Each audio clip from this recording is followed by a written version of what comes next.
26/11 आतंकवादी हल्ला हा देशावरचा दहशतवादी हल्ला आणि त्यामागे 100% पाकिस्तानमधील दहशतवादी संघटना आहे. हे जेव्हा हल्ला सुरू होता ताजमध्ये GT छत्रपती शिवाजी टर्मिनस हे ज्या प्रकारे त्यांचा डायलॉग सुरू होता तिथून स्पष्ट आहे. त्यातले प्रमुख जे कसाब बरोबरचे लोक होते 8 ते मारले गेले, पोलिसांनी किंवा कमांडोंनी मारले. एकमेव त्यातला जिवंत सापडला आमच्या तुकाराम ओंबळे यांच्यामुळे, तो कसाब. त्या कसाबलाही मुंबई पोलिसांच्या अथक प्रयत्नाने तो फासावर लटकवला गेला. या सगळ्याचा सूत्रधार तवाहूर राणा आणि हेडली.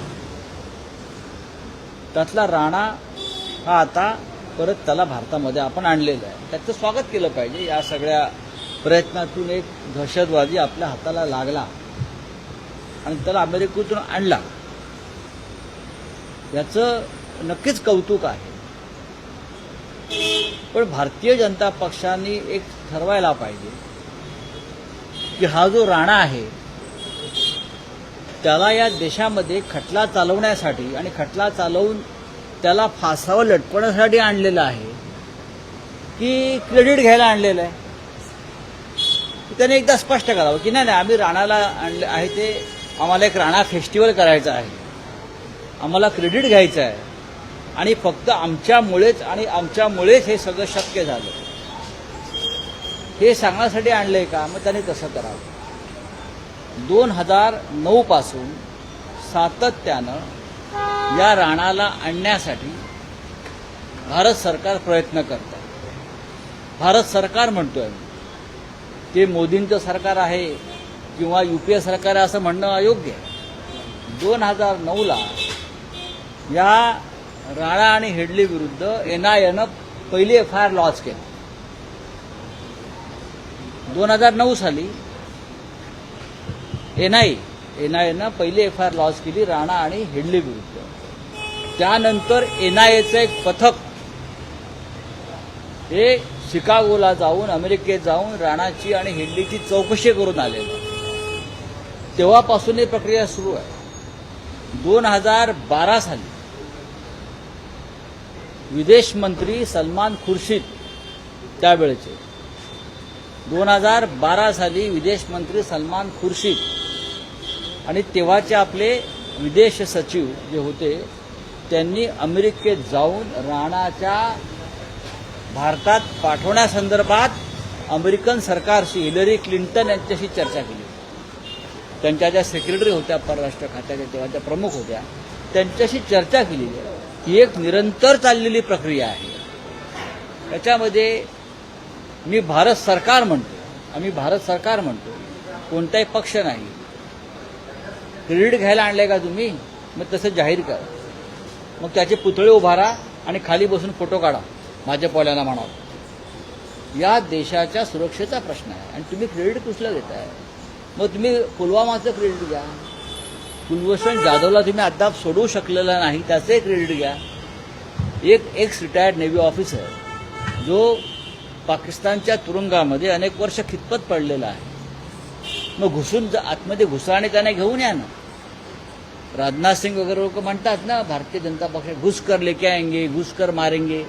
मग कुलभूषण जाधव यांना घेऊन या, नीरव मोदी यांना घेऊन या, मेहुल चोक्सीला घेऊन या. आज आपण सामना वाचला असेल, त्यात म्हटलंय क्रेडिट कसलं घेताय तुम्ही? दहशतवादाचं. काही गोष्टी तुम्ही सोडून द्या. बिहारच्या आणि पश्चिम बंगालच्या निवडणुकांच्या आधी या राणाला फासावर देतील आणि संपूर्ण देशामध्ये परत तो राणा फेस्टिवल साजरा करतो. ही यांची योजना आहे. या देशामध्ये महागाई प्रचंड वाढलेली आहे. ट्रम्पच्या टेरिफमुळे हाहाकार वाजलेला आहे. अशा अनेक गोष्टी आहेत. त्याच्यामुळे अनेक गोष्टी ते मुहूर्त पाहून करतात. जसं ज्या दिवशी टेरिफ लावलं त्या दिवशी वक्फ बोर्डाचं बिल आणलं आणि काल राहणं आणलं. असे यांचे हे फेस्टिवल सुरू असतात. नाही, पण राऊत साहेब, यामध्ये असं आहे की बहुधा ही पहिल्यांदाच अशी वेळ आहे की अमेरिकेतून एखादा दहशतवादी तोही जिवंत भारताला सुपूर्द केला जातो आहे. तर अशा वेळेस मोदी आणि ट्रम्प यांच्यामध्ये असलेले मैत्रीचे संबंध, मला असं वाटत नाही. अलीकडच्या काळात मोदी आणि ट्रम्प यांची झालेली भेट यातही बघा, मोदी याच्या प्रत्यार्पणाचा विषय होता असं तुम्ही ऐकलं? जे सांगितलं तुम्ही दोघांची चर्चा ऐकलीत? मोदींना घ्यायला ट्रम्प त्या दिवशी बाहेर सुद्धा आले नाहीत व्हाईट हाऊसच्या. काही बोलता काय तुम्ही? कसंही बोलायचं. चर्चा तर झाली. कायदेशीर प्रक्रियेतून त्याला आणलेलं आहे. याच्या आधी युरोपच्या राष्ट्रातून म्हणजे पोर्तुगालमधून अबू सालेमला आणलेलं आहे. अबू सालेमला 2005 मला वाटतं त्याच दरम्यान आणलेलं आहे. आणला ना, त्यासाठी सुद्धा कायदेशीर आणि न्यायिक प्रक्रिया पार पडावी लागली. नक्कीच हे आपल्या भारत सरकारचं यश. मी भारत सरकार म्हणतो. हे आपल्या यंत्रणांचं, NIAचं, आपलं परराष्ट्र खातं, त्याची डिप्लोमॅसी याचंही यश आहे आणि त्याचा कोणत्या पक्षाशी संबंध नसतो. आजही आहे. कसाबच्या काळात सुद्धा कसाब हल्ला करत असताना त्याला पाकिस्तानमधून त्याचा जो आका होता तो सूचना देत होता, तरीही पाकिस्तान म्हणत होतं तो मी नव्हेच. आता तर म्हणणारच, कारण हा जो गृहस्थ आहे हा अमेरिकन नागरिक आहे. खरंच एक आता डेट अशी आहे, तुम्हाला काही माहिती आहे का? इम्तियाज जलील हे मातोश्रीवर आलेले आहेत. ना, माझ्याकडे माहिती नाही. मी आता दिल्लीतून आलेलो. नाही, पण काही उद्धव ठाकरेंशी आज सकाळी तुमचा संवाद झाला? नाही माझ्याकडे त्याविषयी माहिती नाही. मातोश्रीवरती अनेक लोक, प्रमुख लोक नेहमी चर्चेसाठी येत असतात. त्यात एक इम्तियाज जलील आहे. केंद्रीय गृहमंत्री अमित शहा त्यांच्या महाराष्ट्र दौऱ्यावर आहेत, रायगडला भेट देणार आहेत. हो, मग रायगडला भेट देणार आहेत. पुढे काय? त्यांना छत्रपती शिवाजी महाराज त्यांना कधीच आशीर्वाद देणार नाहीत. या लोकांना, ज्याने छत्रपती शिवाजी महाराजांचा अखंड महाराष्ट्र तोडण्याचं स्वप्न पाहिलेलं आहे, मुंबई लुटण्याचं स्वप्न पाहिलेलं आहे, छत्रपती शिवाजी महाराजांच्या प्रेरणेतून निर्माण झालेली शिवसेना तोडण्याचा प्रयत्न केला आणि महाराष्ट्र कमजोर केला, त्यांना छत्रपतीच्या पायाशी स्थान मिळणार नाही. बघा, असं आहे की ज्यांच्या प्रेरणेतून गद्दारीची बीजं रोवली त्यांच्या घरी जर जाऊन कोणी जेवणार असेल, हे स्वागत आहे. मन की बात होऊ द्या ना, होऊ द्या. तटकरे यांचे ते नेते आहेत. अजित पवार त्यांचे नेते नाही आहेत. एकनाथ शिंदेचे नेते अमित शहा आहेत. अहो, ते त्यांचे नेते म्हणजे हे सगळं घडवणारे कोण आहेत? अमित शहा आहेत. अमित शहा जर नसते तर हा पक्षच फुटला नसता. अमित शहा नसते तर त्यांना पक्ष नसता मिळाला, त्यांना ते घड्याळ चिन्ह नसतं मिळालं. त्याच्यामुळे करते सवरते तेच आहेत. आतापर्यंत उद्धव ठाकरे एकशेंशी हा उल्लेख करून दे, एकनाथ शिंदे युती उल्लेख करत आहे, पण आता नवा उल्लेख आलेला आहे. एकनाथ शिंदे FP म्हणजे फुकट बाबूराव असा उद्धव ठाकरेंचा उल्लेख करतो. काय त्या एकनाथ शिंदेचा आपका क्या है? बोले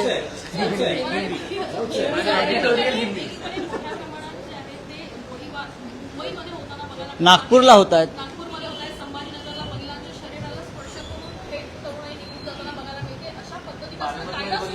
बघा, बहुतेक ती पाहण्यासाठीच अमित शहा महाराष्ट्रामध्ये येत आहेत.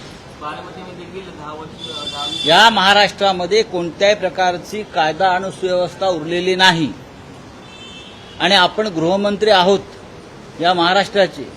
हे देवेंद्र फडणवीस यांना बहुतेक अजून लक्षात आलेलं नाही आहे की रोज नागपूरमध्ये, रोज मुंबईमध्ये, रोज महाराष्ट्राच्या कानाकोपऱ्यामध्ये महिलांवर अत्याचार होत आहेत, गोळीबार होत आहेत, खून होत आहेत, बलात्कार होत आहेत, अपहरण होत आहेत आणि आमचे मस्त मौला देवेंद्र फडणवीस राजकारण करत फिरत आहेत.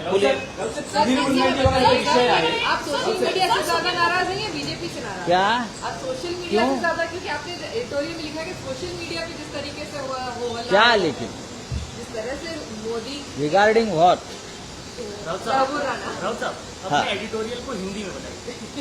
देखिए, बात ऐसी है कि एक आतंकवादी जिसका सीधा संबंध पाकिस्तान से है, आतंकवादी गुटों से है, चाहे हिजबुल्लाह हो चाहे और हो, जिसने 26/11 का इस देश पर आतंकवादी हमला करने में एक बड़ी भूमिका निभाई थी।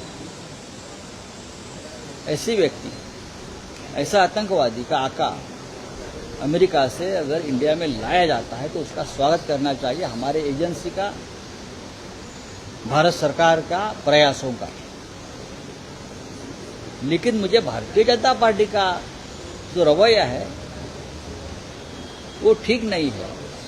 आपने ये तवव्वुर राणा जो है उसके ऊपर मुकदमा चलाकर उसको फांसी पर लटकाने के लिए यहाँ लाया है या सिर्फ क्रेडिट लेने के लिए लाया है कि हमने लाया। ये बात ठीक नहीं है।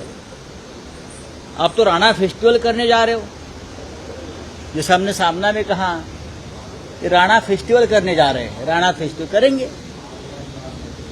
2009 से ये प्रक्रिया चल रही है। 2009 से एनआईए ने उनके खिलाफ एक एफआईआर लॉन्च किया, हेडली और राणा के खिलाफ 2009 में। बाद में एनआईए की टीम अमेरिका में जाकर उनसे पूछताछ करके आई। मेरे हिसाब से 2012 में उस वक्त के विदेश मंत्री सलमान खुर्शीद और वहाँ उस वक्त के विदेश सचिव अमेरिका में जाकर वहाँ के एडमिनिस्ट्रेशन से चर्चा किया है उसके प्रत्यार्पण के बारे में। अब जाकर हमें 2025 में उस बारे में सफलता मिली, क्योंकि एक न्यायिक प्रक्रिया वहाँ चल रही। हर देश का कानून होता है। अगर हमारे देश से किसी अपराधी को दूसरे देश में देना है तो यहाँ का कानून फॉलो करना पड़ेगा। जैसे अमेरिका का कानून है, जैसे अबू सालेम को लाया पुर्तगाल से, उनका भी कानून है।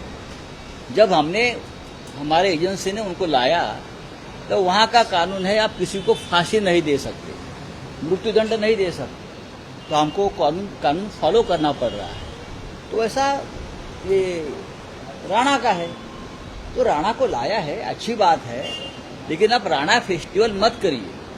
हमें पूरा भरोसा है ये राजनीति कर रहे हैं और बिहार चुनाव से पहले राणा को फांसी पर लटका देंगे और पूरे देश में डंका पिटाएंगे, देखो राणा को हमने फांसी दी।